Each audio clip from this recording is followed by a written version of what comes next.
The Outer Worlds 2 is less than a month away, and you might be wondering whether or not this is the right game for you. Allow me to help you out with that. Hello crows and non-crows alike, my name is Joe Mack, otherwise known as Support Crow, and today we're covering the gameplay, characters, factions, and product details of this single-player, AAA create-a-character role-playing game from Obsidian Entertainment, the developers of Grounded, Avowed, and Fallout New Vegas. Let's dive right into it. In The Outer Worlds 2, how you want to play is the primary focus of the gameplay. When you come across an obstacle, you will have numerous ways to go around it, or through it, or under it, or over it. You get the point. You can go in guns blazing, you can sneak your way around, or you can flex your persuasion. Let's talk about the direct approach. In combat or just exploration, you can switch from first person to third person. Want to get a full view of the mayhem and chaos? Third person is where it's at. Want to be up close and personal with your weaponry? First person is the way to go. On the topic of weaponry, you are spoiled for choice. You have everything from melee weapons to ranged weapons, one-handed pistols to two-handed shotguns, shrink rays, sun guns, and whatever the hell this is. In addition to weapons and armor, you also have a variety of grenades and gadgets that can do everything from suspending enemies in thin air to seeing through walls. On top of that, you also have special abilities that can alter the field of combat, and you can utilize your companions to achieve whatever objective you're trying to get at. We'll talk more about those companions in a minute. Whether or not you maximize the full potential of these weapons depends on how you create your character, and the same can be said for those who want to take the more subtle approach. You can definitely stealth your way around enemies, utilize the environment to create distractions, or just talk your way through some encounters. A lot of which depends on how you spec your character, and who you decide to bring on your adventures. Throughout our adventure, 6 companions will join us, and we will be able to influence their own stories with our choices. One of the first companions we'll come across is Niles, who is an Earth Directorate agent who knows his way around a gun. He seems to have a strong moral compass, but you may be able to influence the kind of person he becomes down the road. Alongside Niles, you have Val, a support mech that heals and provides buffs and debuffs. Next, we have Marisol, a quote, deadly mathematician from the Order of the Ascendant. She's an assassin with unfinished business. Perhaps she sees you as an opportunity to finish said business. I suppose we'll see. Let's just hope we're not one of her targets. On the dark side of the moral compass, you have Asa. When the rifts started popping up across the colony, a cult formed and started to worship the rifts by committing violence and bloody murder. Asa is one of those lovely cultists, and you can try to rehabilitate her into someone less stabby,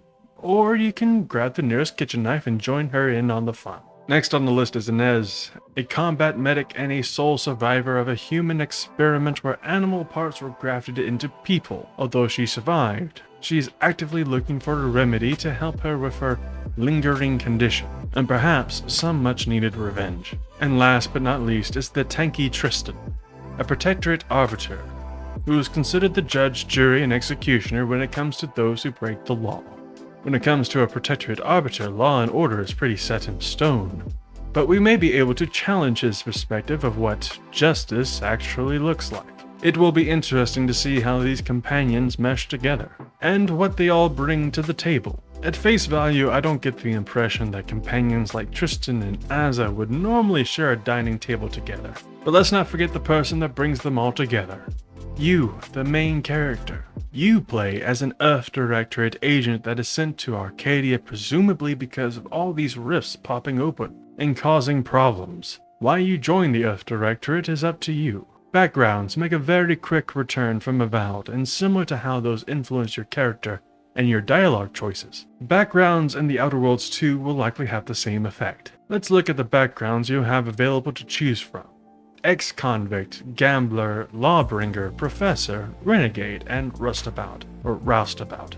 However you say that word, it's just a fancy way of saying you don't know what you're doing. If Avowed is any indication, you'll likely see the most use of these character choices in the conversations you have with other people. The next step in character creation is selecting traits, which comes in both positive and negative varieties. On the positive side, you can find traits like lucky, brilliant, heroic, and on the negative side, you can choose abrasive, sickly, or my personal favorite, dumb, which provides many hilarious outcomes in your adventures. Traits like backgrounds can provide opportunities in your adventure and augment your abilities and skills. Skills allow you to develop the core of your character and provide the appropriate buffs consistent with the skill in question. For example, specializing in sneak gives you a 35% additional sneak attack damage. As you play the game going forward, you can select perks, which can augment your gameplay even further, such as the pickpocketing perk, which allows you to pickpocket. In addition to perks, there's also flaws, which you can discover and obtain by playing the game.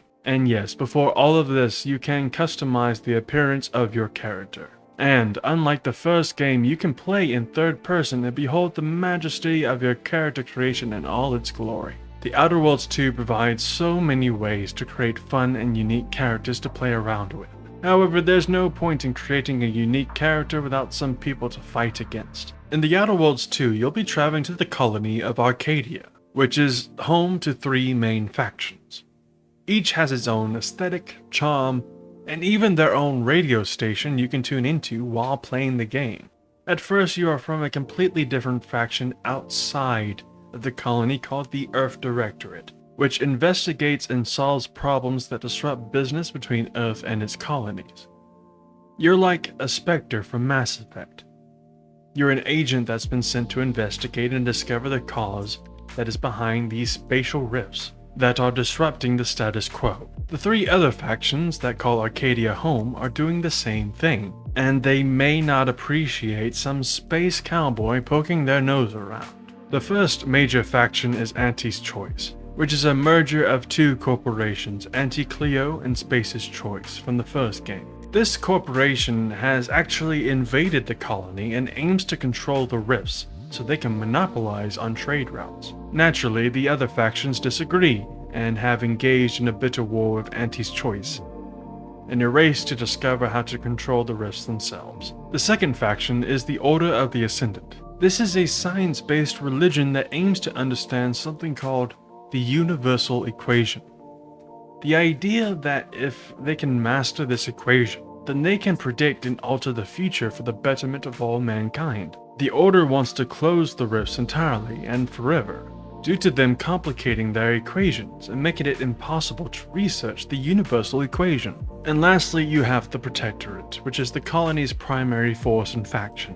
They are an authoritarian faction that offers safety and luxury at the price of civil freedoms. They're very strong, very wealthy, and all about their own special brand of law and order. They were also founded by the inventor of the skip drives, which allows ships to travel at faster than light speeds. These skip drives are now part of the problem and related to the rifts that are opening up throughout the colony. Given their origins, the Protectorate is very interested in these rifts as well. How you choose to handle these factions and whether or not you want to play nice with them is completely up to you. You can play the triple agent and try to get on everyone's good side, or you can murder your way through everyone and carve out your own path to the answers you seek. I'm greatly looking forward to The Outer Worlds 2, and I hope by now you've been convinced to give it a go yourself. If that's the case, allow me to cover the product details of this upcoming release. The Outer Worlds 2, priced at $70, is set to release on October 29th and will be on PC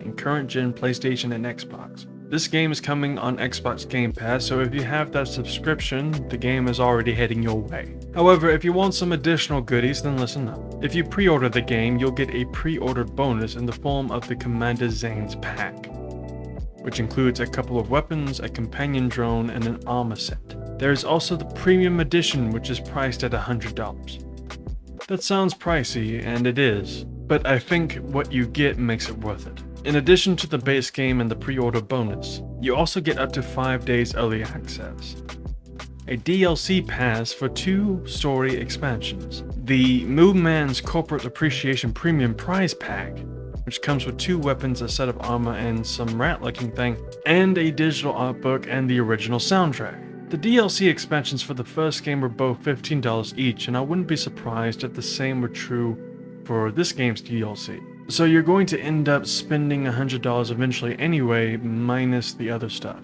With the premium pack, you get all of that and some additional cool stuff to play around with, and you get the game 5 days in advance. The only thing that's missing for me is a collectible steelbook case, but that's just me. I hope you enjoyed this video, and I hope this has answered your question as to what is The Outer Worlds 2. Let me know down in the comments if you're sold on the game and what you're most looking forward to, and if you have any other questions that need answers, please let me know. I hope to see you in Arcadia, but until then, be safe, be well, be kind.